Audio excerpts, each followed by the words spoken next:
പെണ്ണിന്റെ ഒരു രോമം ഔറത്താണ്. ആ ഔറത്തെങ്ങാനും വെളിവാക്കപ്പെട്ട് നടന്ന ആ പെണ്ണിനെ സംരക്ഷിക്കാൻ റഹ്മത്തിന്റെ മലക്ക് വരൂല. ഒരു പെണ്ണിന്റെ ഔറത്തെങ്ങാനും വെളിവായാൽ, ഔറത്ത് ഏതാണ് പെങ്ങള്? നിന്റെ ശരീരത്തിന്റെ മാംസളമായ ഭാഗം മാത്രമാണോ? അല്ല, നീ ഇഷ്ടപ്പെടുന്ന അല്ലെങ്കിൽ നിന്നെ മറ്റുള്ളവർ ഇഷ്ടപ്പെടുന്ന ശരീരത്തിന്റെ ഭാഗങ്ങളല്ല. നിന്റെ തലയിലെ ഒരു രോമം ഔറത്താണ്, ഒരു തലമുടി ഔറത്താണ്. അതെങ്ങാനെ പുറത്തു നടന്ന നിന്നെ സംരക്ഷിക്കാൻ മലായിക്കത്ത് വരൂല. അള്ളാഹുവിന്റെ റഹ്മത്തിന്റെ മാലാകമാരുടെ പ്രൊട്ടക്ഷൻ ഇല്ലെങ്കിൽ എന്റെ പെങ്ങള്, നിന്റെ കാര്യം എന്താണ്? നിന്നെ ലോകത്ത് വേറെ ആരും സംരക്ഷിക്കൂല. നിന്റെ ഭർത്താവിന് കഴിയൂല, നിന്റെ കാമുകന് കഴിയൂല, നിന്റെ വാപ്പാക്ക് കഴിയൂല, സഹോദരങ്ങൾക്ക് കഴിയൂല, മക്കൾക്ക് കഴിയൂല. അള്ളാഹുവാണ് സംരക്ഷിക്കേണ്ടത്. അവൻ സംരക്ഷിക്കുന്നത് മലായിക്കത്തിലൂടെയാണ്. അള്ളാഹുവിന്റെ മാലാകമാരിൽ ഒരു വിഭാഗത്തിന്റെ പേര് തന്നെ അൽ മലായികത്തുൽ ഹഫള, പ്രൊട്ടക്ഷന്റെ മാലാകമാരെന്നാണ്. ആ മലായികത്തുകൾ നിന്റെ അടുത്ത് വരാതിരിക്കാനുള്ള കാരണം എന്തെന്നറിയോ? നിന്റെ ശരീരത്തിന്റെ ഒരു രോമം പുറത്ത് കാണിക്കല. എന്റെ പ്രിയപ്പെട്ട പെങ്ങളെ, കോളേജുകളിൽ പഠിക്കുമ്പോ എന്റെ പ്രിയപ്പെട്ട സഹോദരിമാര്, എത്രയെത്ര അത്ഭുതങ്ങളാണ്, എത്രയെത്ര ആശ്ചര്യമാണ് നമ്മൾ കണ്ടിട്ടുള്ളത്. മുസ്ലിം പെണ്ണുങ്ങള് സ്കൂളിലേക്ക് പോകുമ്പോ, കോളേജിലേക്ക് പോകുമ്പോ നന്നായിട്ട് ഹിജാബ് ധരിച്ചും അപ്പ ധരിച്ചിട്ട് പോകുന്ന പെങ്ങളാണ്. വല്ലവന്റെയും ബൈക്കിന്റെ പുറകിൽ കയറിയാൽ, കോളേജ് ക്യാമ്പസിന്റെ മുമ്പിൽ എത്തിക്കഴിഞ്ഞാൽ ഇതെല്ലാം കൂടി ചുരുട്ടിക്കൂട്ടി ബാഗിനകത്ത് വെച്ചിട്ട് തോന്നിയതുപോലെ നടക്കുമ്പോൾ, പൊന്നുമോളെ, നിന്റെ ശരീരത്തെ പിച്ച് ചീന്താൻ കാമക്കണ്ണുകളോടെ കശ്മലന്മാർ നാലു ഭാഗത്ത് വളഞ്ഞു നിൽക്കുകയാണ്. അവരിൽ നിന്ന് നിന്നെ രക്ഷപ്പെടുത്താൻ അല്ലാഹുവിന്റെ റഹ്മത്തിന്റെ മലക്കുകൾ വരൂല. നീ ഔറത്ത് മറച്ച് സദ്വൃത്തയായ പെണ്ണായി ഒരു രോമം പോലും പുറത്തു കാണിക്കാത്ത രീതിയിൽ നടന്നു പോയാൽ നിന്നെ സംരക്ഷിക്കാൻ മലായികത്തുകൾ വരുമെന്ന് അല്ലാഹുവിന്റെ പരിശുദ്ധ ഖുർആൻ അബൂനാബുൽ ബശർ ആദം നബിക്ക് അല്ലാഹു കൊടുത്ത ഒന്നാമത്തെ ആനുകൂല്യമാണ്. ഒരു തെറ്റും വരാതെ മലായികത്തുകളുടെ സംരക്ഷണം തരുമെന്ന്. പക്ഷെ എന്റെ പെങ്ങളെ, നിന്റെ അടുത്ത് മലക്ക് വരണ്ടേ, അതിനെ ഔറത്ത് മറക്കണം. അല്ലാഹു തൗഫീഖ് നൽകട്ടെ. വിശദീകരിക്കാൻ സമയമില്ല, ഒരുപാടുണ്ട് പറയാൻ. ഒന്ന്, ഔറത്ത് മറയ്ക്കാൻ നടക്കുന്ന സഹോദരിമാര്. അപ്പൊ ആണുങ്ങൾ പറയും, ഞങ്ങളോ ഒരു പുരുഷന്റെ ഔറത്ത് എപ്പോഴാണ് നിങ്ങൾ വെളിവായി കാണുന്നത്? ഒന്ന് പറഞ്ഞേ. ഇപ്പൊ ഉസ്താദുമാരൊക്കെ ഇരിക്കാൻ, കല്യാണം കഴിഞ്ഞു പോകുന്ന ഒരു ചെറുപ്പക്കാരനും അവന്റെ ഭാര്യയും ബൈക്കിലാ പോകുന്നത്. ഇപ്പൊ എന്താണെന്നറിയോ? ഷൂ ആണ്, സോക്സ് ഉണ്ട്, പാന്റാണ്, ഇൻഷർട്ടാണ്, ഫുൾ കൈയാണ്. എന്നിട്ട് ഇവിടെ പൊടിയടിക്കാതിരിക്കാൻ വേണ്ടിയിട്ട് കയ്യുറയുമുണ്ട്. പിന്നെ പോലീസിനെ പേടിച്ചിട്ട് ഹെൽമറ്റും ഉണ്ട്. ഇവന്റെ എവിടാണ് പുറത്തുള്ളത്? പറയും. ഇവന്റെ ഏതെങ്കിലും ഒരു ഭാഗം പുറത്തുണ്ടോ? എന്നാൽ അവന് കല്യാണം കഴിച്ചു എന്ന് പറയുന്നവന്റെ ബൈക്കിന്റെ പുറകിലിരിക്കുന്നവന്റെ ഭാര്യ, ആ ഭാര്യയുടെ ഔറത്ത് നിങ്ങളൊന്ന് പരിശോധിക്കെന്ന് പറഞ്ഞാൽ പോകുന്നവരൊക്കെ അങ്ങനെ വായി നോക്കിക്കാനല്ല പറയുന്നത്. ഒന്ന് ചിന്തിച്ചാൽ മതി. എന്റെ പ്രിയപ്പെട്ട സഹോദരങ്ങളെ, സഹോദരിമാരെ, 1/2 മീറ്റർ തുണിയിൽ ബ്ലൗസും അതുപോലെ തന്നെ അവർക്ക് ആവശ്യമായത് അടിച്ചിട്ടുകൊണ്ട് ഔറത്ത് മുഴുവനും പുറത്ത് കാണിച്ചിട്ട് നടന്നിട്ട് വഴിയോരങ്ങളിൽ നീ ചരച്ചരയ്ക്കപ്പെട്ടാൽ, നീ ബലാത്സംഗം ചെയ്യപ്പെട്ടാൽ, നിന്റെ ചാരിത്രം ചരച്ചരയ്ക്കപ്പെട്ടാൽ ആരോട് പരാതി പറയാൻ? ആരുടെ മുമ്പിൽ കരയാൻ? നിന്റെ അടുക്കൽ അല്ലാഹുവിന്റെ മലക്കുകളില്ല. വല്ലാഹി എന്റെ പെങ്ങളെ, റഹ്മത്തിന്റെ മലക്ക് നമ്മുടെ അടുക്കലുണ്ടായാൽ ലോകത്തൊരു പൊന്നുമോനും അമ്മിട്ട് ഷാജി എന്നല്ല, ഇനി എത്ര വലിയ തലമൂത്തപ്പം വന്നാലും ഒരു ചുക്ക് നമ്മളെ ചെയ്യാൻ പറ്റൂല. സംരക്ഷിക്കാൻ മലക്കുകളുണ്ടെങ്കിൽ അള്ളാഹു നമുക്ക് മലായികത്തിന്റെ സംരക്ഷണം നൽകി അനുഗ്രഹിക്കുമാറാവട്ടെ. വിശദീകരിച്ചാൽ അങ്ങ് പോകും, ബാക്കി കാര്യങ്ങൾ പറയാൻ പറ്റൂല. അതുകൊണ്ട് റഹ്മത്തിന്റെ മലക്ക് വരാത്ത ഒന്നാമത്തെ വിഭാഗം ഔറത്ത് മറയ്ക്കാത്ത സ്ത്രീകളാണ്. ഇനി രണ്ട് ശ്രദ്ധിച്ചോളി.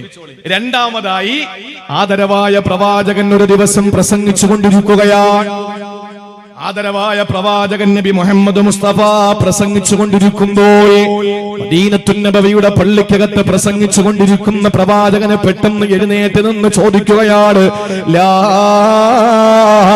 യുജാലിസുനാ അൽ യൗമ ഖാതിഉ റഹിമീ, കുടുംബബന്ധം മുറിച്ചവരാരെങ്കിലും ഈ സദസ്സിലുണ്ടോ? എഴുന്നേക്ക് മക്കളെ, എന്റെ സദസ്സിൽ നിങ്ങൾ ഇരിക്കല്ലേ. കുടുംബബന്ധം മുറിച്ചവരാരെങ്കിലും ഈ സദസ്സിലുണ്ടോ? ചോദിക്കുന്നത് ഹബീബാണ്, ചോദിക്കുന്ന സ്ഥലം മദീനയാണ്. ഇത് റിപ്പോർട്ട് ചെയ്യുന്നത് പ്രഗത്ഭരായ സഹാബിമാരാണ്. സിഹാഹു സിത്തയിൽ അടക്കമുള്ള ഗ്രന്ഥങ്ങളിൽ രേഖപ്പെടുത്തപ്പെട്ട സംഭവമാണ്. നബി തങ്ങൾ ചോദിച്ചു, ആരാണ് കുടുംബ ബന്ധം മുറിച്ചവര്? വാപ്പയുടെ ബന്ധുക്കളോട് ഉമ്മയുടെ സലാം പറഞ്ഞുകൊണ്ട് സദസ്സിൽ വന്നിരുന്നപ്പോ അഷ്റഫുൽ ഖൽഖ് ചോദിച്ചു, മോനെ നീ എങ്ങോട്ടാ പോയത്? ആ സഹാബി എഴുന്നേറ്റ് പറഞ്ഞു, നബിയേ നിങ്ങൾ പറഞ്ഞില്ലേ കുടുംബ ബന്ധം മുറിക്കുന്നവർ ഇവിടെ ഇരിക്കരുത് എന്ന്, അതുകൊണ്ട് ഞാൻ ഇറങ്ങിപ്പോയതാണ്. എന്റെ മാതൃ സഹോദരിയോട് ഞാൻ പിണക്കമായിരുന്നു, എന്റെ ഉമ്മയുടെ അനുജത്തിയോട് പിണക്കമായിരുന്നു. അങ്ങയുടെ വാക്ക് കേട്ട് എനിക്ക് സങ്കടം വന്നു നബിയേ. ഞാൻ ഓടിച്ചെന്ന് എന്റെ ഉമ്മയുടെ സഹോദരിയുമായിട്ടുള്ള പിണക്കം മാറ്റി, എന്നിട്ട് ഞാൻ ഇവിടെ വന്നതാണ് ഹബീബേ എന്ന് പറഞ്ഞപ്പോ അല്ലാഹുവിന്റെ റസൂൽ അവിടെ നിന്ന് പറയുകയാ, ഞാൻ നിന്നെ ആക്ഷേപിച്ചതല്ല മോനെ, നിന്നെ ഞാൻ കുറ്റപ്പെടുത്തിയതല്ലടാ. അല്ലാഹുവിന്റെ റസൂൽ പറയുകയാണ്, ഇന്ന റഹ്മത ലാ തൻസിലു അലാ ഖൗമിൻ ഫീഹിം ഖാതിഉ റഹ്മീ. അല്ലാഹുവിന്റെ റഹ്മത്തിന്റെ മാലാകമാര് കുടുംബ ബന്ധം മുറിക്കുന്ന ഒരാൾ ഇരിക്കുന്ന സദസ്സിൽ കടന്നു വരൂല. ഇൽമിന്റെ മജ്ലിസാ ഇവിടെ നടക്കുന്നത്. സഹോദരങ്ങളെ, ഏലൂക്കര തെക്കേ പള്ളി ജമാഅത്തിന്റെ പരിപാടിയാ, അതുപോലെ അൽ റഹ്മ ചാരിറ്റബിൾ ട്രസ്റ്റിന്റെ പരിപാടിയാ, ഓഡിറ്റോറിയം കമ്മിറ്റി വെച്ച പരിപാടിയാ. മാസങ്ങളായി ഫ്ലക്സ് വെച്ച് പോസ്റ്റർ ഒട്ടിച്ച് ഈ കാണുന്ന പുരുഷാരത്തെയും ഈ കാണുന്ന ജനസഞ്ചത്തെയും ഇവിടെ ഒരുമിച്ച് കൂട്ടിയിട്ട് ഈ അനുഗ്രഹീതമായ സരസ് സംഘടിപ്പിക്കുന്നതിന് വേണ്ടിയിട്ട് പാവപ്പെട്ട സംഘാടകർ ഓടി നടക്കുമ്പോ നിങ്ങൾക്കറിയോ, അള്ളാന്റെ വാനലോകത്ത് നിന്ന് മാലാകമാർ ഇറങ്ങി വരുന്നു ഓരോ ദിവസത്തിലും. എന്തിനാണെന്നറിയോ? അള്ളാഹു അവരെ അയച്ചത് തന്നെ. നിങ്ങൾ പോകൂ മലക്കുകളെ, എവിടെ ഇൽമിന്റെ മജ്ലിസ് ഉണ്ടോ അവിടെ ചെന്ന് നിങ്ങൾ ഇരിക്കുക.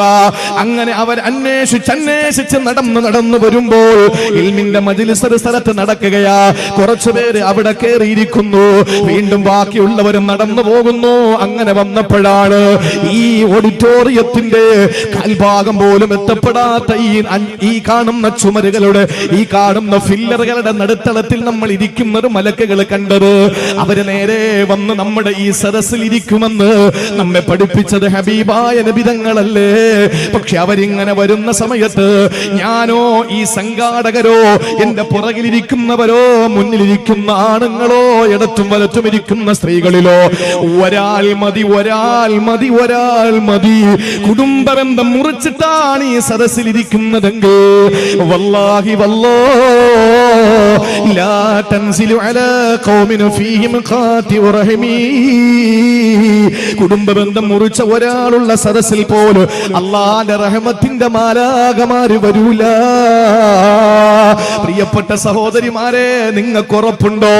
നിങ്ങളെ മകളെ കെട്ടിച്ചു വിട്ടെടുത്ത്, നിങ്ങളെ മകൻ പോയി കല്യാണം കഴിച്ചെടുത്ത്, നിങ്ങളുടെ ഭർത്താവിന്റെ ബന്ധുക്കളെടുത്ത്, നിങ്ങളുടെ വാപ്പാന്റെ ഉമ്മാന്റെ ബന്ധുക്കളെടുത്ത്, അല്ലെങ്കിൽ നിങ്ങളുടെ സഹോദരങ്ങളുടെ ബന്ധുക്കളെടുത്ത് കുടുംബ ബന്ധം എന്ന് പറയുന്നത് അങ്ങനാണല്ലോ.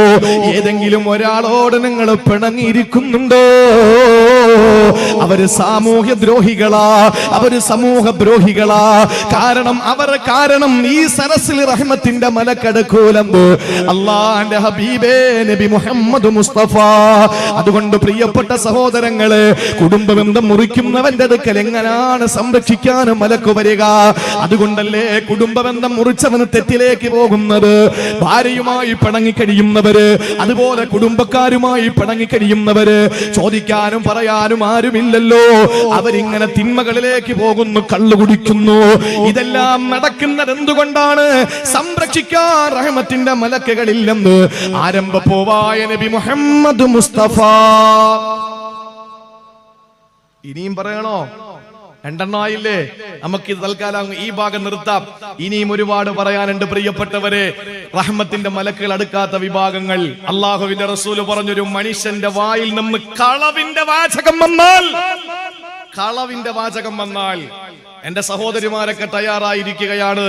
ഏപ്രിൽ മാസം രാവിലെ കൃത്യമായി 10 മണിക്ക് മുമ്പ് ഉള്ള കള്ളങ്ങൾ മൊത്തം പുറത്ത് ഛർദിക്കുന്ന ഒരു സമൂഹം നമ്മുടെ സഹോദരിമാരാണ്. ഭർത്താക്കന്മാർക്ക് ഇതൊന്നും അന്വേഷിക്കാനുള്ള സമയമില്ല. കാരണം അവര് ജീവിക്കാൻ വേണ്ടിയുള്ള നെട്ടോട്ടമാണ്, ഭാര്യയ്ക്കും മക്കൾക്കും അന്നം കൊടുക്കാനുള്ള അവരുടെ നെട്ടോട്ടമാണ്. അതിനിടയിൽ ശ്രദ്ധിക്കണമെന്നില്ല. സഹോദരിമാരാകുമ്പോൾ വേറെ ഒന്നും അറിയില്ല.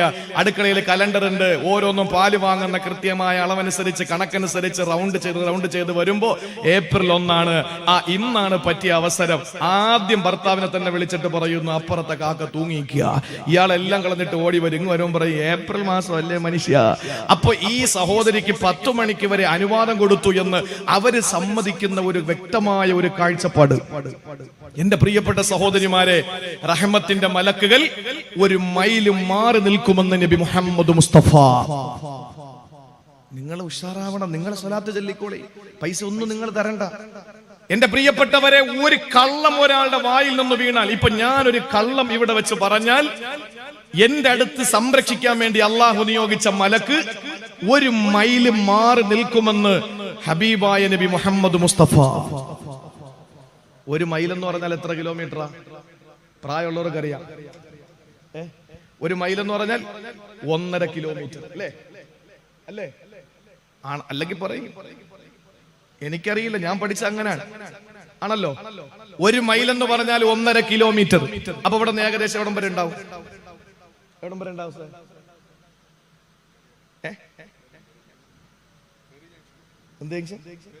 ഫെറി അല്ലേ? അപ്പൊ ഞാൻ ഇവിടെ നിന്നുകൊണ്ട് ഞാനൊരു, നിങ്ങളെ ചിരിപ്പിക്കാനാണെങ്കിലും തള്ളാനാണെങ്കിലും എന്താണെങ്കിലും ഞാനൊരു കള്ളം അങ്ങോട്ട് പൊട്ടിച്ചെന്നിരിക്കട്ടെ. എന്നാൽ ഇവിടെ എന്റെ അള്ളാഹു എനിക്ക് തന്ന ഒരു മലക്ക് ഫെറി അല്ലേ, ഫെറി ജംഗ്ഷൻ, അവിടം വരെ മാറി നിൽക്കുമെന്ന് നബി മുഹമ്മദ് മുസ്തഫ. എന്താ കാര്യം എന്നറിയോ? മിന്നത്നിദീഹിഹി, കളവ് പറയുന്നവന്റെ വായിൽ നിന്നടിക്കുന്ന കളവിന്റെ ദുർഗന്ധം. ആ ഒരൊറ്റ കാരണം കൊണ്ട് അള്ളാഹുവിന്റെ റസൂല് പറയുന്നു മലക്കുകൾ മാറിപ്പോകുമെന്നാണ്. അപ്പം നിരന്തരം വാ തുറന്ന കള്ളം പറഞ്ഞ് നടക്കുന്നവന്റെ അവസ്ഥ ഒന്ന് ആലോചിച്ച് നോക്ക്. നിരന്തരം കള്ളം പറയാണ്.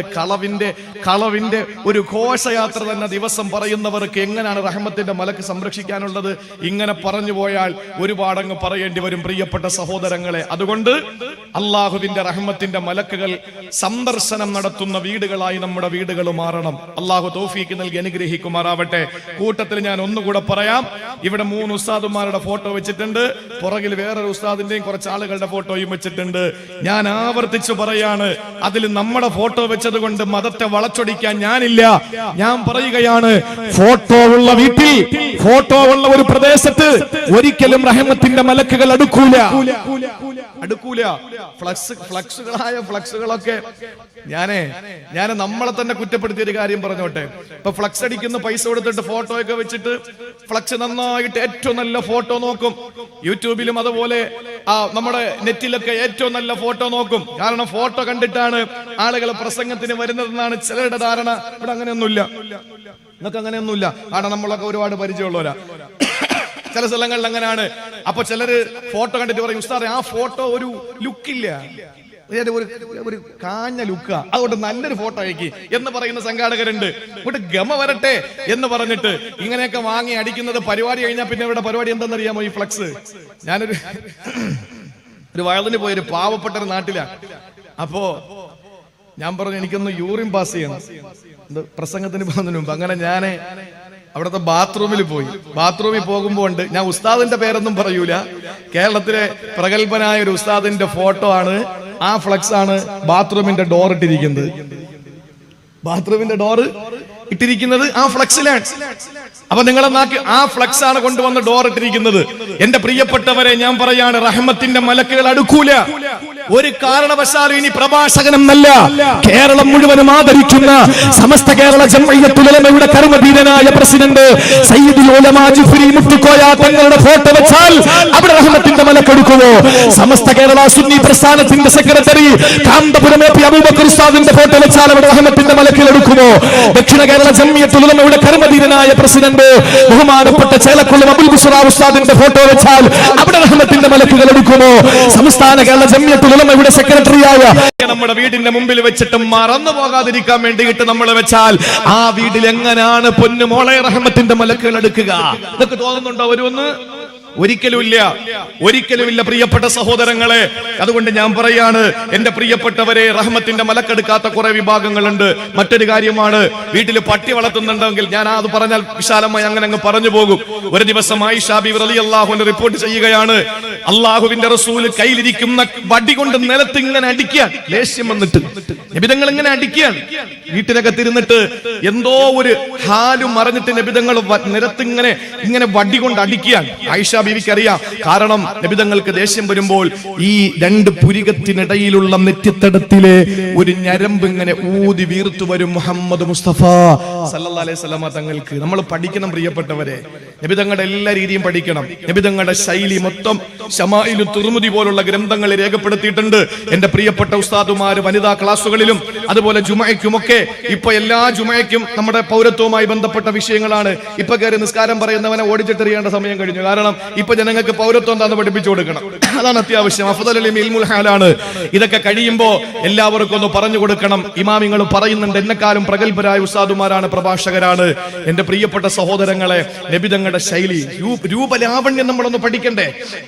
നെറ്റിത്തടത്തിൽ ഒരു ഞരമ്പുണ്ട്, അത് ദേഷ്യം വരുമ്പോഴിങ്ങനെ ഊതി വീർത്ത്, നമ്മളെന്താ പറയാ, ഞരമ്പ് പെടച്ചു വരിക എന്ന് പറയില്ലേ, ഞരമ്പ് പെടച്ചു വരിക, അങ്ങനെ പെടച്ചു വരും. അപ്പോഴായിഷ ബീവിക്കറിയാം നബിതങ്ങൾക്ക് എന്തോ ദേഷ്യം വരുന്നുണ്ട്. അങ്ങനെ ഞരമ്പ് പെടച്ചിട്ട് വടിയെടുത്ത് നിലത്ത് ഇങ്ങനെ അടിച്ചടിച്ച് നബിതങ്ങൾ ഇരിക്കാൻ.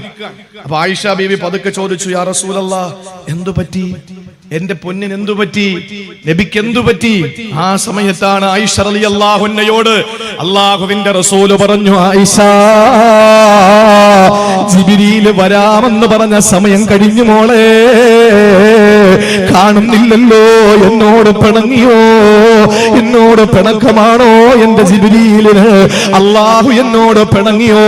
ജിബ്രീൽ വരുന്നില്ല. കുറെ നേരം നിശബ്ദമായിരിക്കുന്ന അന്തരീക്ഷത്തിൽ നബിതങ്ങൾ പെട്ടെന്ന് റൂമിലേക്ക് കടന്നു ചെന്നു. എന്നിട്ട് നോക്കുമ്പോൾ സുബ്ഹാനല്ലാഹ്,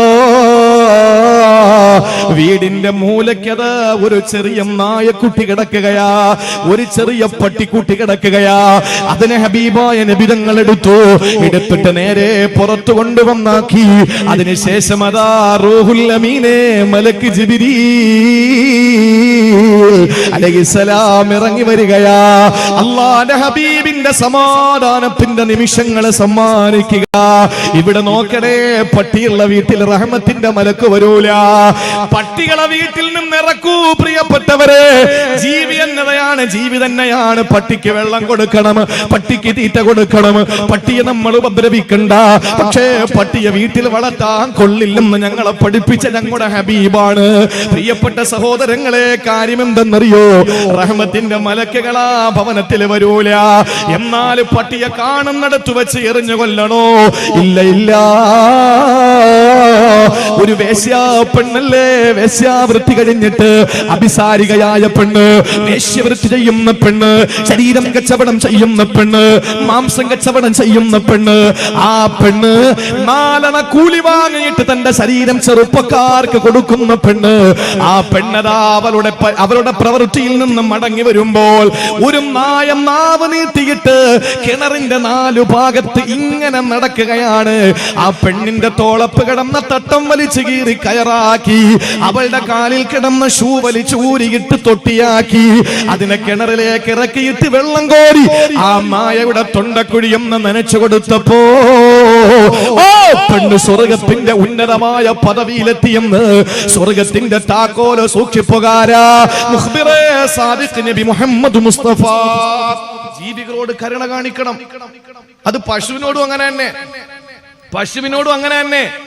നമ്മൾ പശുവിനോടും കരുണ കാണിക്കുന്നവരാണ് അല്ലേ? അതുകൊണ്ട് നമ്മളെ ജീവകാരുണ്യത്തിൽ നമ്മളെ കവച്ചു വെക്കാൻ ലോകത്തൊരാളുമില്ല. അത് മനുഷ്യന് മാത്രമല്ല, പച്ചക്കരളുള്ള ഏത് ജീവിയോട് നമ്മൾ കാണിക്കുന്ന അനുകമ്പ അങ്ങനെ തന്നെയാണ്. ചുരുക്കി പറഞ്ഞാൽ, നായ നമ്മുടെ വീട്ടിൽ വളർത്തിക്കഴിഞ്ഞാൽ എന്റെ പ്രിയപ്പെട്ടവരെ വെള്ളം കൊടുത്തോളി, നിങ്ങൾ ചാപ്പാട് കൊടുത്തോളി. ഇനിയിപ്പോ നമ്മൾ തിന്നിട്ടെറിയുന്ന ചിക്കന്റെ കാല് അത് കടിച്ചു പിടിക്കുന്ന കണ്ടിട്ട് ചേട്ടാ പട്ടി ഇങ്ങോട്ട് കൊണ്ടുപോടാ എന്ന് പറഞ്ഞിട്ട് പട്ടിയുടെ മോനെ എന്നും പറഞ്ഞ് വിളിച്ചിട്ട് അതിനെ പിടിച്ചു വാങ്ങിക്കൊന്നും വേണ്ട, അതൊന്നും വേണ്ട, അത് തിന്നോട്ടെ. പക്ഷെ നമ്മൾ മനസ്സിലാക്കാനുള്ളത്, റഹ്മത്തിന്റെ മാലാകമാർ അടുക്കാത്ത കുറെ വിഭാഗങ്ങളുണ്ട്. ആ റഹ്മത്തിന്റെ മാലാകമാർ അടുക്കാത്തവരായി നമ്മൾ മാറിയാൽ നമ്മളെ തെറ്റിൽ നിന്ന് പിന്തിരിപ്പിക്കാൻ ആരും ഉണ്ടാവൂല. അങ്ങനെയാണ് നമ്മൾ തെറ്റുകൾ ചെയ്യുന്നത്. അള്ളാഹു മനസ്സിലാക്കാൻ നമുക്ക് തൗഫീക്ക് തരട്ടെ. ഇനി ഞാനത് വിശദീകരിക്കുന്നില്ല. ഇത്രയും ആയപ്പോഴേക്കും അള്ളാഹുവിനോട് ആദം നബി പറഞ്ഞു, പടച്ചോനെ, നീ പറഞ്ഞല്ലോ എനിക്ക് ഒന്നാമത്തെ വരം തന്നു, ഞാന് എന്റെ പരമ്പരയിൽ ഒരു കുഞ്ഞ് ജനിച്ചാൽ ഒരു മലക്കിനെ കൂടെ നീ തരുമെന്ന് പറഞ്ഞല്ലോ. എന്നാ പടച്ചോനെ, അതിലൊന്നും വലിയ കാര്യമില്ല. കാരണം എവരൊക്കെ മലക്കിനെ വേണമെങ്കിലും വെച്ച് കടത്തിയിട്ട് തെറ്റ് ചെയ്യുന്നവരാ. അതുകൊണ്ട് വേറെ വല്ലതും ഉണ്ടെങ്കിൽ താ. അപ്പൊ രണ്ടാമത്തെ കൊടുത്തു. ഏതാ കൊടുത്തത്? മഹാനായ ആദം നബിയോട് അല്ല പറയുകയാണ്, ആദം നബിയേ, എന്നാ ഉജാസി ബിസയ്യിഅതി സയ്യിഅ വബിൽ ഹസനതി അശറ അംസാലിഹാ. അല്ലാഹു ആദം നബിയോട് പറയുകയാണ്, ഉജാസി ബിസയ്യിഅതി സയ്യിഅ, ഒരു തിന്മ ചെയ്താൽ ഞാൻ ഒരു തിന്മയെ എഴുതൂ ആദം നബിയേ. മലക്കിനെ അവഗണിച്ചുകൊണ്ട്, മലക്കിന്റെ സംരക്ഷണം ഭേദിച്ചുകൊണ്ട്, മലക്കിന്റെ സംരക്ഷണമെല്ലാം ലംഘിച്ചുകൊണ്ട് നിന്റെ സന്താനങ്ങളിൽ ആരെങ്കിലും ഒരു തെറ്റ് ചെയ്താ ഒരു തെറ്റേ ഞാൻ എഴുതൂ. എന്നാൽ വബിൽ ഹസനതി അശ്റു അംസാലിഹാ, എന്നിട്ട് അവൻ ഒരു നന്മ ചെയ്താൽ 10 ഞാൻ എഴുതിക്കൊള്ളാം. ഒന്നിന് 10 അല്ല തരുന്നത്, ഒന്നിന് 10 അല്ല തരുന്നത്. ഇവിടെ നിങ്ങൾ ഈ പള്ളിക്ക് വേണ്ടി, ഈ ഓഡിറ്റോറിയത്തിന് വേണ്ടി നിങ്ങൾ ഒരു 1000 രൂപ കൊടുത്താൽ, പ്രിയപ്പെട്ടവരെ, കമ്മിറ്റിക്കാർ 1000 എന്നേ എഴുതൂ. നിങ്ങൾ 1000 കൊടുത്താൽ മതി. പക്ഷെ അള്ളാഹുവിന്റെ മലക്ക് നിങ്ങൾക്ക് രേഖപ്പെടുത്തുന്നത്, പ്രിയപ്പെട്ടവരെ, 1000 അല്ല 10,000 ആണെന്ന് മുഖബിറെ സാദിഖ് നബി മുഹമ്മദ് മുസ്തഫ.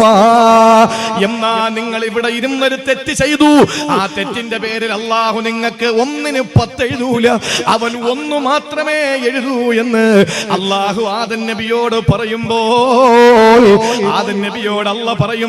അള്ളാഹുവിനോട് ആദം നബി പറയുകയാണ്, പോര പടച്ചവനെ, എന്നാലും എന്റെ മക്കള് തെറ്റ് ചെയ്തുകൊണ്ടേയിരിക്കും. അതുകൊണ്ട് വേറെ ഒന്നുകൂടെ തരണം. മൂന്നാമതൊന്ന് കൊടുത്തിട്ട് നിർത്തി. അത് ഞാൻ പറയാം. അതിനു മുമ്പ് രണ്ടാമത് പറഞ്ഞ എന്താണ്? നിങ്ങൾക്ക് തിരിയുന്നുണ്ടോ വിഷയം? മനസ്സിലാവുന്നില്ലേ? ഉണ്ടല്ലോ.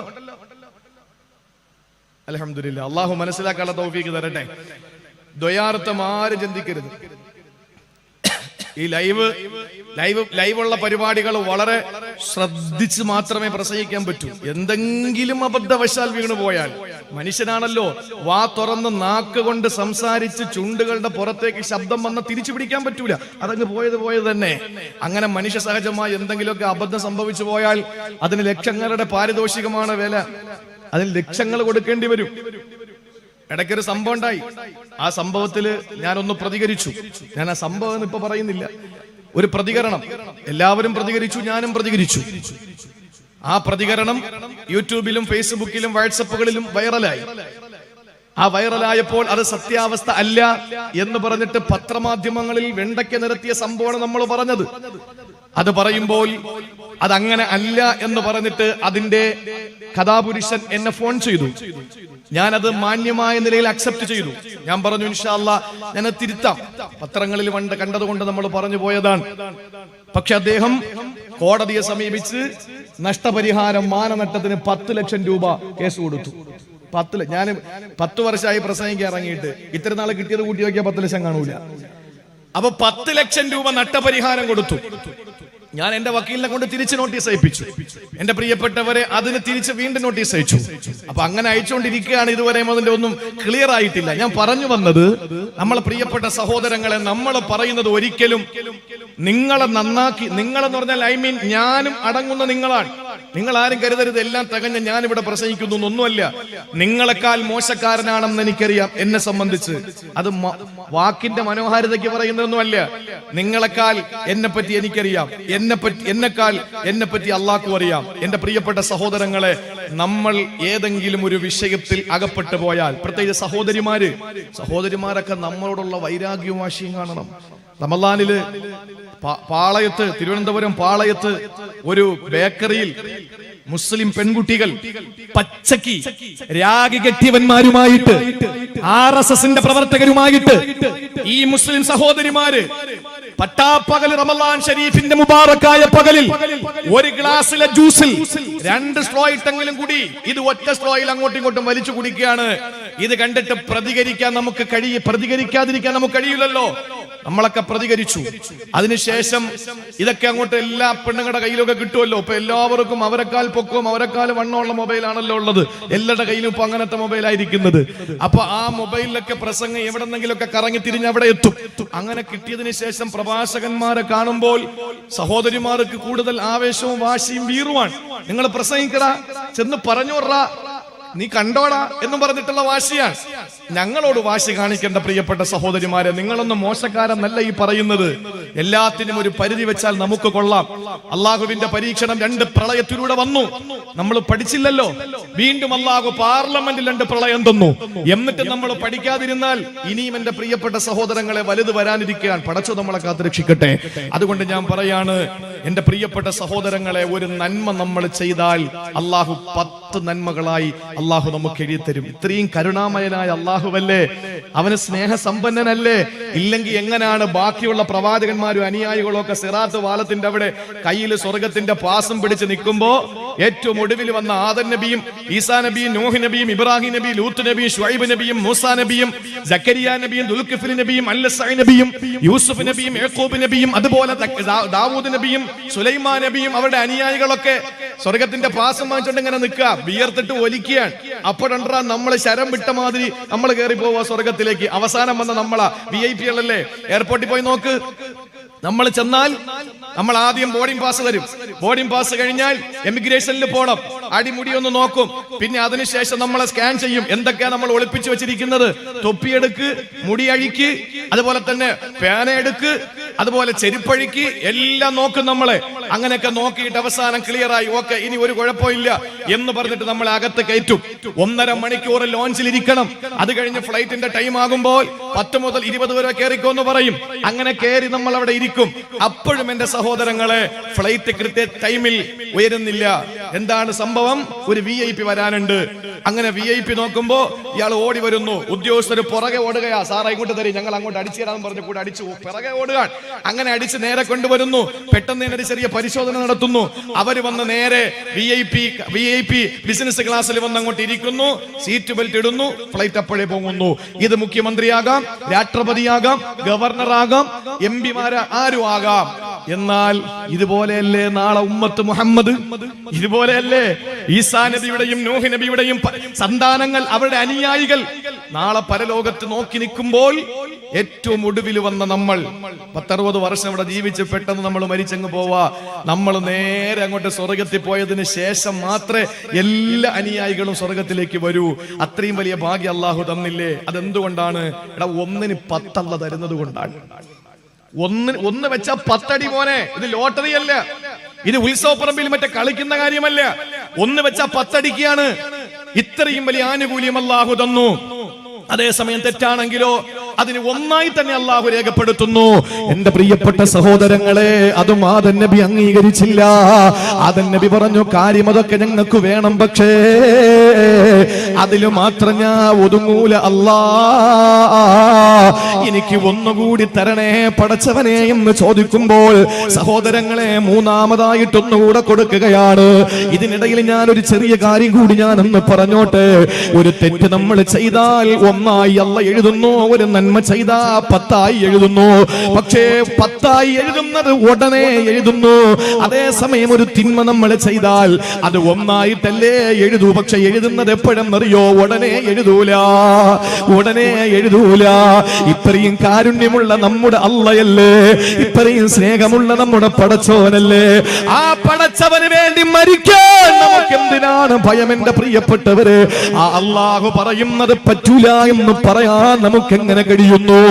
ഇന്നലെ വന്നവനോട്, ഇന്നലെ കണ്ണിക്കണ്ടവനോട്, ഇന്നലെ എങ്ങനെയോ അധികാരത്തിലെത്തിയവന് പറയുന്നു, നിങ്ങൾ നിസ്കരിക്കല്ലേ, പോടാവിന്റെ ജോലി നോക്കിയിട്ട് ഞങ്ങൾക്ക് മനസ്സില്ലടാ എന്ന് ചങ്കൂറ്റത്തോടെ പറയാ ഒരിക്കലല്ലേ നമ്മൾ മരിക്കൂ, ഒരിക്കലല്ലേ മരിക്കൂ.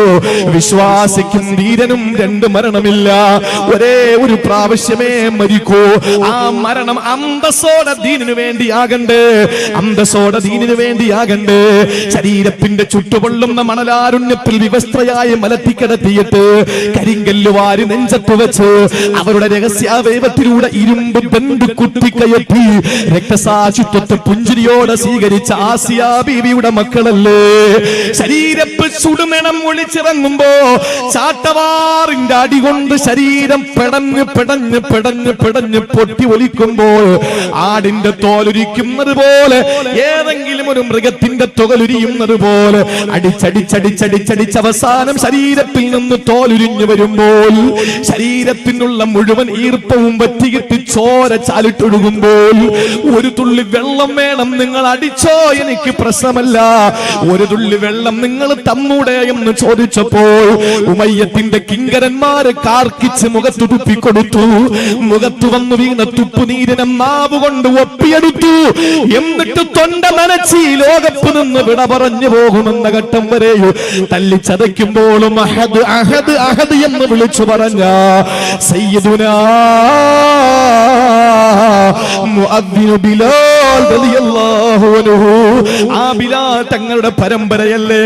എന്റെ പ്രിയപ്പെട്ട സഹോദരങ്ങളെ, നമുക്കതുകൊണ്ട് നമ്മുടെ അള്ള കഴിഞ്ഞിട്ടേ എന്തുമുള്ളൂ, അത് നമ്മുടെ ജീവനുമുള്ളൂ, നമ്മുടെ സ്വത്തുമുള്ളൂ, നമ്മുടെ എല്ലാമുള്ളൂ. അതുകൊണ്ട് പ്രിയപ്പെട്ടവരെ, കാരുണ്യവാനായ അല്ലാ, ആ അള്ള പറയുന്നു, അള്ളാന്റെ ഹബീബിലൂടെ പറയുന്നു, ഒരു തിന്മ ഒരാൾ ചെയ്താൽ വലതുഭാഗത്തിരിക്കുന്ന സാഹിബുൽ യമീനായ എന്ന് പറഞ്ഞ കാത്തിബുൽ ഹസനാത്തായ മലക്ക് ഈ സാഹിബു ഷിമാലായ കാത്തിബു സയ്യിആത്തായ മലക്കിനോട് പറയുന്നു, എഴുതരുത്, ഇപ്പൊ എഴുതരുത്, ലഅല്ലഹു യസ്തഗ്ഫിറ. ശ്രദ്ധിക്ക്, ഒരു നന്മ ചെയ്താൽ എത്ര എഴുതും? 10. ഒരു തിന്മ ചെയ്താൽ 1. പക്ഷെ അത് എപ്പോഴാണ് എഴുതുന്നതെന്നറിയോ? നമ്മളിപ്പോ ഒരു തിന്മ ചെയ്ത് ആ തിന്മ ചെയ്യുമ്പോൾ തിന്മ എഴുതുന്ന കാത്തിബു സയ്യിആത്തായ മലക്ക്, ഇത് ഹദീസാണ്, ബുഖാരിയിലുള്ള ഹദീസാണ്. ആ മലക്ക് എഴുതാൻ വേണ്ടി ഒരുങ്ങുമ്പോ സാഹിബുൽ യമീനായ കാത്തിബുൽ ഹസനാത്തായ മലക്ക് വന്നിട്ട് പറയും, എഴുതരുത്, എഴുതരുത്, ലഅല്ലഹു യസ്തഗ്ഫിറ. യവൻ ഇസ്തിഗ്ഫാർ ചൊല്ലിയ അല്ലാഹ് പുറത്തു കൊടുക്കും. പിന്നെന്തിനാ നീ എഴുതുന്നത്? അതുകൊണ്ട് 7 മിനിറ്റാണോ 7 സെക്കൻഡാണോ 7 മണിക്കൂറാണോ 7 നിമിഷം നമുക്ക് അങ്ങനെ പറയാം. 7 നിമിഷത്തേക്ക് നീ എഴുതരുതേ. ചിലപ്പോ ലഅല്ലഹു യസ്തഗ്ഫിറ, സംഭവിച്ചു പോയതല്ലേ, അസ്തഗ്ഫിറുല്ലാഹൽ അലീം എന്ന് പറഞ്ഞാൽ അള്ളാഹു പുറത്തു കൊടുക്കും. പിന്നെ നീ എഴുതിയിട്ട് കാര്യം വല്ലതുകൊണ്ടോ എന്ന് ഈ ഭാഗത്തിരിക്കുന്ന നന്മയുടെ മലക്ക് പറയും. അപ്പൊ ആ മലക്ക് എഴുതില്ല. അതുകൊണ്ട് എന്റെ പ്രിയപ്പെട്ടവരോട് പറയാനുള്ളത്, എന്തെങ്കിലും ഒരു തെറ്റ് സംഭവിച്ചു പോയാൽ ഉടനെ ചൂടോടുകൂടി പറയണം, അസ്തഗ്ഫിറുല്ലാഹൽ അലീം. അള്ളാഹുവിന്റെ മലക്ക് രേഖപ്പെടുത്തില്ലെന്ന് നബി മുഹമ്മദ് മുസ്തഫ. ഇനിയെങ്കിലും നന്നാകാൻ സഹോദരങ്ങളെ. ആദം നബി പറഞ്ഞു, പറ്റൂല, പറ്റൂല, അള്ളാഹുവേ പറ്റൂല, ഒന്നുകൂടി താ, ഒന്നുകൂടെ താ. അല്ല ഒന്നുകൂടെ കൊടുത്തു, അല്ല ഒന്നുകൂടി കൊടുത്തു. എന്താണ് അള്ളാഹു കൊടുത്തത്? ആദം നബിയെ ഒരു മലക്കിനെ ഞാൻ നിയോഗിച്ച് സംരക്ഷിക്കാമെന്ന് പറഞ്ഞിട്ട് അത് പോരെന്ന് പറഞ്ഞു. എന്നാ 1-ന് 1 എഴുതൂ, നന്മയാണെങ്കിൽ 1-ന് 10 എഴുതാമെന്ന് ഞാൻ പറഞ്ഞു. അതും പോരെന്ന് പറയുന്ന ആദം നബിയേ, എന്നാ ഞാനൊന്ന് പറയട്ടെ, ബാബു തൗബത്തി മഫ്തൂഹ് മാദാമൽ അർവാഹു ഫിൽ അജ്സാദ്. ആദം നബിയോട് അല്ലാഹ് പറയുകയാണ്, ബാബു തൗബത്തി മഫ്തൂഹുൻ, തൗബയുടെ വാതിൽ തുറക്കപ്പെട്ടിരിക്കുകയാണ്. മാദാമൽ അർവാഹു ഫിൽ അജ്സാദ്, അവരുടെ ആത്മാക്കൾ ശരീരപ്പ് നിലകൊള്ളുന്നിടത്തോളം കാലം, ആത്മാവ് ശരീരത്തിൽ നിലകൊള്ളുന്നിടത്തോളം കാലം, ആദം നബിയെ നിങ്ങളുടെ മക്കളുടെയും നിങ്ങളുടെയും ആത്മാവ് ശരീരത്തിൽ അവശേഷിക്കുന്നിടത്തോളം കാലം അവരുടെ പാപങ്ങൾ പൊറുക്കാൻ തൗബയുടെ വാതിൽ ഞാൻ തുറന്നിടാൻ പോരെ? ആദം നബി പറഞ്ഞു, പടച്ചവനെ അത് മതി, അത് മതി, അതെനിക്ക് മതി. മനസ്സിലായ? നമ്മുടെ പ്രവർത്തനത്തിന്റെ ദിശ അങ്ങനെയാണ്. ഒരു മലക്കിനെ വെച്ച് സംരക്ഷിച്ചിട്ട് നമ്മൾ വെട്ടി മാറ്റിയിട്ട് വീണ്ടും തെറ്റ് ചെയ്യുന്നു.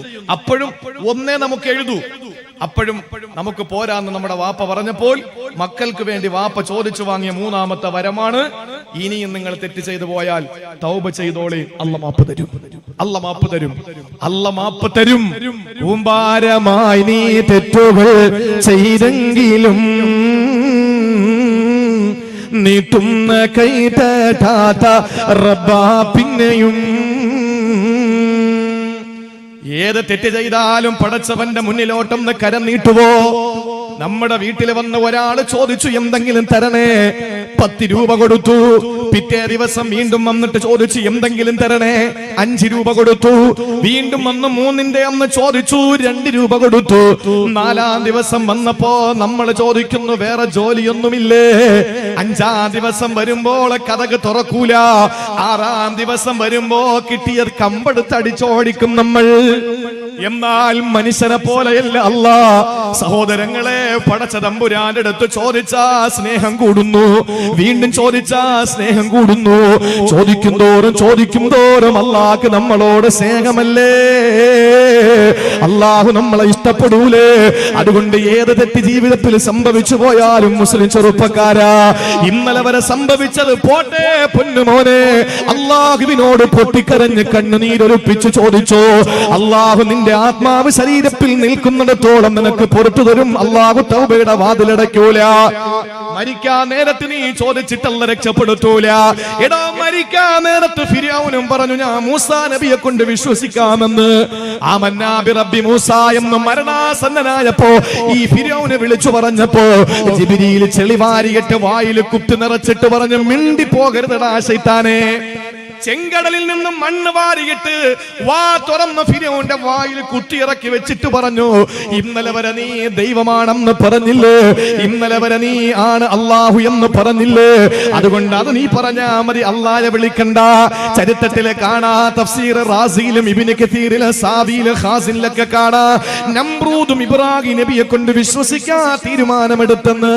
അഗ്നികുണ്ഡാരത്തിൽ വലിച്ചെറിയപ്പെട്ട ഇബ്രാഹിം നബിയില്ലേ, അല്ലാഹുവിന്റെ പരീക്ഷണങ്ങൾ വിജയിച്ച ഇബ്രാഹിം നബിക്ക് ഒരു രോമത്തെ പോലെ കരിക്കാറ് അല്ലാഹു നമ്രൂദിന്റെ അഗ്നികുണ്ഡാരത്തിൽ നിന്ന് രക്ഷപ്പെടുത്തുമ്പോ സഹോദരങ്ങളെ, ഒരു ദിവസം 7 ദിവസമാണ് തീയിൽ കിടന്നത്. അറിയോ?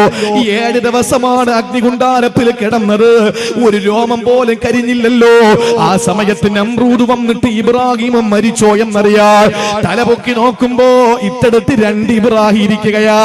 ഒരു ഇബ്രാഹിമിനെ അമ്പെയ്തിട്ടാണ് തീ കുണ്ഡാരത്തിലേക്ക് എറിഞ്ഞത്. കാരണം കിലോമീറ്ററുകൾക്ക് മുകളിലൂടെ പറക്കുന്ന പക്ഷികൾ പോലും ഇതിന്റെ ചൂടേറ്റുകൊണ്ട് ചിറക് കരിഞ്ഞിട്ട് നിലത്തു വീണെന്നല്ലേ. അത്രയും ചൂടുള്ള വിറക് പൂജ നടത്തിയിട്ടും അയോധ്യയിൽ രാമക്ഷേത്രം നിർമ്മിക്കാൻ വേണ്ടിയിട്ട് കേരളത്തിന്റെ എത്ര സ്ഥലങ്ങളിൽ നിന്നാണ് ശിലാപൂജ നടത്തിയിട്ട് ഇവിടത്തെ ശിലകൾ കൊണ്ടുപോയത്, കല്ലുകൾ കൊണ്ടുപോയത്. അതുപോലെ ഇബ്രാഹിം നബിയെ കരിക്കാൻ വേണ്ടിയിട്ട് നമ്രൂദിന്റെ തീ കുണ്ഡാരത്തിലേക്ക് വിറക് പൂജ നടത്തിയിട്ട് ആളുകളുടെ വയറുവേദന മാറാൻ, എന്റെ മാതാവിന്റെ വയറുവേദന മാറിയാൽ ഇബ്രാഹിമിനെ കരിക്കുന്ന അഗ്നികുണ്ഡാരത്തിൽ 10 കെട്ട് വിറക് നേർച്ച. അങ്ങനെ ആളുകൾ ഇതെല്ലാം നേർച്ച നേർന്നിട്ട് വിറക് കൊണ്ടുവന്ന് അഗ്നികുണ്ഡാരം ആളി കത്തുന്ന സമയത്ത് ഇബ്രാഹിം നബിയെ വലിച്ചെറിഞ്ഞില്ലേ. എന്നാൽ ഇബ്രാഹിമിന്റെ സ്ഥാനത്ത് 2 ഇബ്രാഹിമിനെ കണ്ട നമ്രൂദ് വിളിച്ചിട്ട് ചോദിച്ചു, ഏ ഇബ്രാഹിം, 2 എണ്ണം ഉണ്ടല്ലോ, ഒന്നേതാ? അല്ലാഹുവിന്റെ പ്രവാചകൻ ഇബ്രാഹിം നബി പറഞ്ഞുവത്രേ, നമ്രൂദേ, 7 ദിവസമായില്ലേ, ഒറ്റയ്ക്ക് എങ്ങനെ ഞാൻ ഇവിടെ ഇരിക്കും? അതുകൊണ്ട് നേരം പോക്കിന് അല്ലാഹു എനിക്ക് മലക്കിനെ തന്നു. അല്ലാഹു നേരം പോക്കിന് എനിക്ക് മലക്കിനെ തന്നു. എന്റെ കോലപ്പിലൊരു മലക്കിനെ അല്ല തന്നു.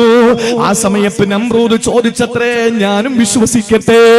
ആ സമയത്തില്ല, കള്ളുകുടിയന്മാരെ അല്ലാഹു തആല പുറത്തു കൊടുത്താലും, വ്യഭിചാരികൾക്ക് അല്ലാഹു പുറത്തു കൊടുത്താലും, പലിശക്കാരനല്ല പുറത്തു കൊടുത്താലും, ഏത് തെറ്റ് ചെയ്യുന്നവരല്ല പുറത്തു കൊടുത്താലും, അഹങ്കരിക്കുന്ന അധികാരികൾക്കല്ല പുറത്തു കൊടുക്കൂല. അഹങ്കാരികളെ ലോകാവസാനം വരെ പാഠം പഠിപ്പിക്കാൻ ഇന്നും എന്റെ പ്രിയപ്പെട്ടവരെ ലോകത്തെ ഏറ്റവും വലിയ അഹങ്കാരിയായ സാക്ഷാൽ ഫിർഔനെ ഒരു സ്പിരിറ്റും പുരട്ടാതെ, ഒരു ശീല ചുറ്റാതെ, ഒരു കെമിക്കലും തേക്കാതെ ഇന്നും ഫിർഔനെ ശേഷിപ്പിച്ചിരിക്കുന്നു. ഫൽയൗമ നുനജ്ജീക ബിബദനിക ലിതകൂന ലിമൻ ഖൽഫക ആയ. നരേന്ദ്രമോദിക്ക് അല്ലാഹു ദൃഷ്ടാന്തമായി. അമിത്ഷാക്ക് അല്ലാഹു ദൃഷ്ടാന്തമായി. പടച്ച തമ്പുരാൻ ഇന്നും അവശേഷിപ്പിച്ചിരിക്കുന്നു ഫിർഔനെ. കള്ളുകുടിയന്മാർ അന്നുണ്ട്, ഇന്നുണ്ട്, എന്നുണ്ട്. അന്നത്തെ കള്ളുകുടിയന്മാരിൽ ആരെങ്കിലും ഒരാളെ ഇന്നത്തെ കള്ളുകുടിയന്മാർക്ക് അല്ലാഹു ഒരു അടയാളത്തിന് ദൃഷ്ടാന്തത്തിന് വേണ്ടി മാറ്റിവെച്ചിട്ടുണ്ടോ? ഇല്ല. അന്നും വ്യഭിചാരിയുണ്ട്, ഇന്നും വ്യഭിചാരിയുണ്ട്, എന്നും വ്യഭിചാരികളുണ്ട്. അന്നത്തെ വ്യഭിചാരികളെ ഇന്നത്തെ വ്യഭിചാരികൾക്ക് പാഠമായി അല്ലാഹു അവശേഷിപ്പിച്ചിട്ടില്ല. അന്നും പലിശക്കാരനുണ്ട്, ഇന്നും പലിശ കൂടുതലേ ഉള്ളൂ, എന്നും പലിശ കൂടിക്കൊണ്ടേയിരിക്കുള്ളൂ. പക്ഷേ ഒരു പലിശക്കാരനും അല്ലാഹു ഒരു ഗുണപാഠമാകിട്ട് പുരാതന കാലത്തെ ഒരു പലിശക്കാരനെയും അല്ലാഹു പുരോഗമന കാലത്ത് ഒരിക്കലും അടയാളത്തിന് വെച്ചിട്ടില്ല. പക്ഷേ അന്നും അഹങ്കാരികളുണ്ട്, ഇന്നും അഹങ്കാരികളുണ്ട്, എന്നും അഹങ്കാരികൾ ഉണ്ടാവും. ആ അഹങ്കാരികൾക്ക് പാഠമായി അല്ലാഹു ഫിർഔനെ അവശേഷിപ്പിച്ചിരിക്കുകയാണ്. എന്റെ പ്രിയപ്പെട്ട സഹോദരങ്ങളെ, അതുകൊണ്ട് മനസ്സിലാക്കിക്കോ, അല്ലാഹു തആല മരിക്കുന്ന സമയത്ത് നമ്മൾ അല്ലാഹുവേ ഞാൻ വിശ്വസിക്കുകയാണ്, പള്ളിക്ക് അത്ര കൊടു, പെണ്ണിനെ കെട്ടിക്കാൻ ഇത്ര കൊടു, പടച്ചവനെ ഓഡിറ്റോറിയത്തിന് എന്റെ 3 സെന്റ് കൊടു. അല്ലാഹ്ക്ക് വേണ്ട, അല്ലാഹ്ക്ക് വേണ്ട. കൊടുക്കുന്നെങ്കിൽ നല്ല സമയത്ത് കൊടുക്ക്. മാദാമൽ അർവാഹു ഫിൽ അജ്സാദി, ശരീരത്തിൽ റൂഹ് ഉള്ളപ്പോൾ നിങ്ങൾ കൊടുക്ക്, എങ്കിലേ അതിൽ കാര്യമുള്ളൂ. അല്ലാതെ മരിക്കാൻ നേരത്ത് അവിടെ അത്ര കൊടു, ഇവിടെ ഇത്ര കൊടു, അതെല്ലാരും കൊടുക്കും. കാരണം ഇപ്പൊ മക്കൾക്ക് എന്തിനാ കൊടുക്കുന്നത്? അതുകൊണ്ട് പള്ളിക്കിരിക്കട്ടെ എന്ന് പറഞ്ഞിട്ട് മാതാപിതാക്കൾ അപ്പോഴും കൊടുക്കും. എന്തിനാ പ്രിയപ്പെട്ടവരെ? അതുകൊണ്ട് തൗബയുടെ വാതിൽ അടയ്ക്കപ്പെടുന്നത് നമ്മുടെ ശരീരത്തിൽ നിന്ന് റൂഹ് പടിയിറങ്ങുന്ന സമയത്താണ്. അതുവരെയും എന്ത് തെറ്റുണ്ടെങ്കിലും ചെയ്തെങ്കിൽ അള്ളാഹുവിനോട് പൊറുക്കലിനെ ചോദിച്ചോ. ആരോടെങ്കിലും വ്യക്തിപരമായിട്ട് മനുഷ്യ സഹജമായ തെറ്റുകളാണെങ്കിൽ അവരോട് പൊരുത്തം ചോദിക്കും. അല്ലാതെ പടച്ചവൻ നമുക്ക് പൊറുത്തരൂല.